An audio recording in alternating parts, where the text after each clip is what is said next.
You are 10 years old the morning they come to your village. The whole community has gathered. Your parents are standing straighter than usual. Your mother has braided your hair with more care than a normal morning deserves. Your father is wearing his best clothes. Everyone is watching the man from Cusco the way people watch something that could go either way.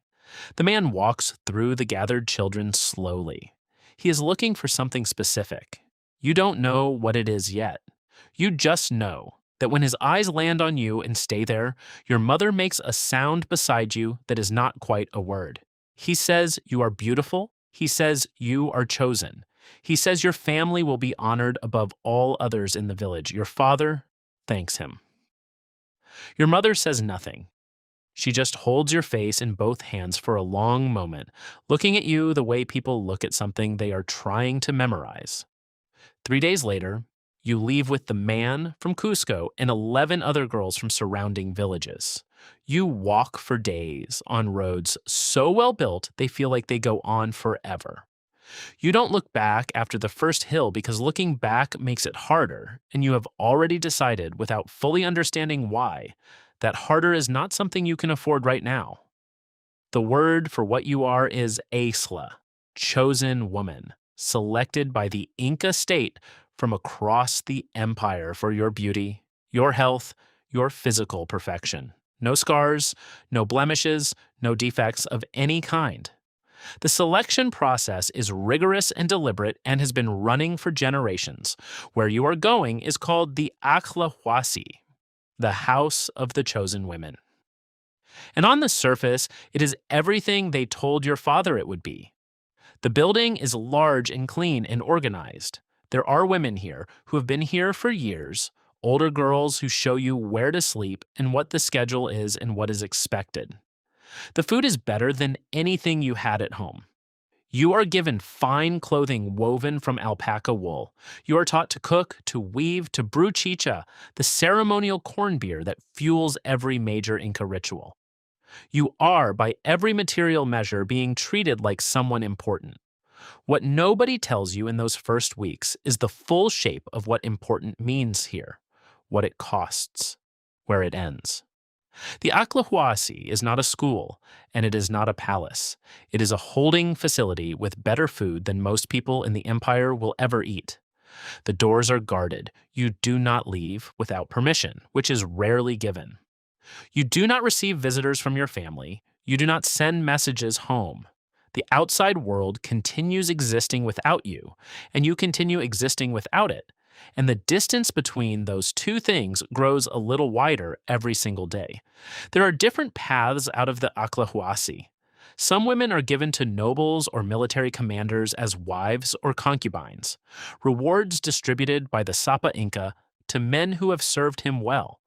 Some remain inside the compound their entire lives as religious servants, weaving and brewing and maintaining the sacred spaces until they are too old to work and then simply continuing to exist in the only world they have left. And some are chosen for something else entirely. You learn about the third path the way you learn most things here. Not from anyone official, from an older girl named Corey, who sits beside you one evening while you are both weaving and speaks quietly without looking up from her work. She tells you about Capacocha, the sacred sacrifice, the highest honor the Inca state can bestow. She tells you that when something of great importance happens, the birth of an heir, the death of a Sapa Inca, a military victory, a natural disaster that needs appeasing, the priests select certain akala for offering. That these girls are dressed in the finest clothing, fed the finest food, given chicha and coca leaves, walked to the high mountain peaks where the gods live, and left there. You ask what left there means. She keeps weaving. You understand what left there means. For a long time, you tell yourself it won't be you. There are hundreds of Aclla across the empire. The chances are small. The selection is specific. You focus on your weaving. You focus on your cooking. You focus on being useful and present and unremarkable. You make friends quietly. You learn the rhythms of the compound. You find small pleasures where they exist, a particularly good meal, the way the light comes through the courtyard at midday, the sound of rain on the stone roof. You think about your mother's hands on your face the morning you left, and you put it away somewhere deep, and you do not take it out often because taking it out costs too much. The years move. You turn 12, 13, 14. The older girls who came in when you did are starting to be assigned outward, some to noble households, some to permanent religious service. Each assignment announced, each girl collected, the space they occupied, absorbed quietly back into the compound routine. You are 15 when a priest comes to the Acllahuasi and asks to see the healthiest girls. Corey finds you afterward. She doesn't say anything. She just holds your hand for a moment. You already know. The preparation takes weeks. And this is the part that history books get wrong when they bother mentioning Capacocha at all. They call it brutal. They call it savage. But the Inca did not see it that way, and the preparation reflects that completely. You are fed the best food available in the empire: meat, maize, coca leaves, chicha, in quantities that make your head feel light and your edges softer. You are dressed in garments that most women in the empire will never touch in their entire lives. You are attended to constantly. You are treated with a reverence that feels almost suffocating because you understand what is on the other side of it. The priests explain that you are going to the mountain gods, that you will live on in the sacred space between the human world and the divine, that your family's name will be remembered, that your sacrifice holds the world in balance, that without offerings like you, the crops fail, the empire weakens, the gods turn away. They believe this completely. Every single one of them.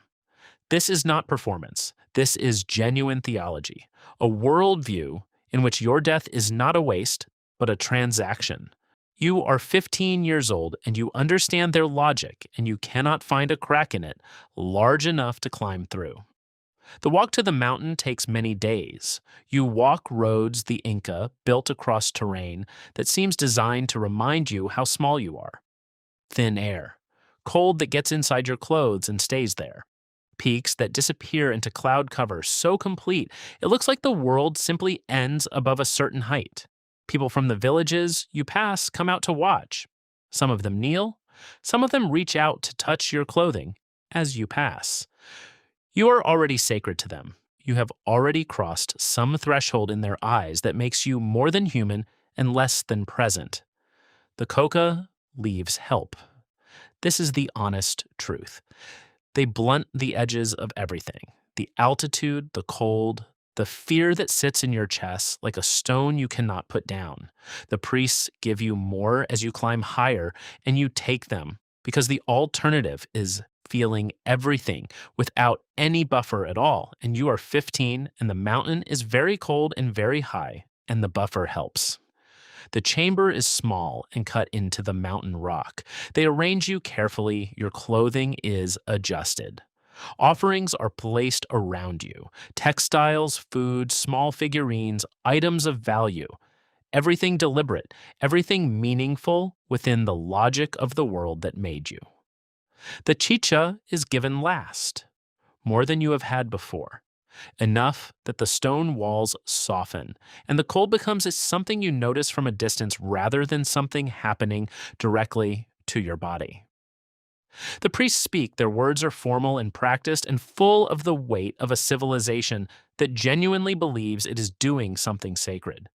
And then they leave, and the cold comes back slowly, and the mountain is very quiet.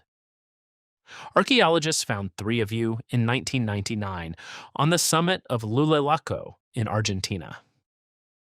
Elevation 6,739 meters, the highest archaeological site ever discovered. A boy and 2 girls. The older girl was approximately 15. She was seated upright, wrapped in fine textiles, surrounded by offerings, her body preserved almost perfectly by the cold and altitude for 500 years. They called her the Maiden. Tests on her hair told a story that no written record had preserved. In the year before her death, her diet changed dramatically: more meat, more maize, elite food she would not have had access to before selection. Her coca consumption increased significantly in the final weeks. Her chicha consumption spiked in the final days. She had been fed well. She had been given substances to make the end softer. She had been treated, by the standards of her world, with enormous care. And she had been 15 years old, and she had been cold.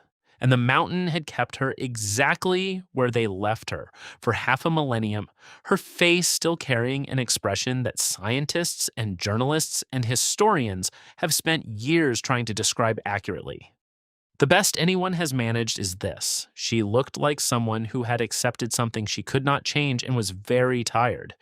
Your parents received honor. Your village received status. Your name went into the sacred record of the Inca state as someone who had served the highest possible purpose. The ledger recorded all of this.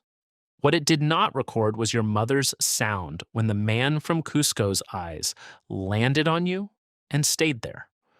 What it did not record was Corey's hand holding yours without speaking. What it did not record was every small pleasure you found in the compound: the midday light, the sound of rain on stone, the particular way a good meal feels when you are very far from home. The mountain kept you. The empire remembered your purpose. Nobody wrote down your name.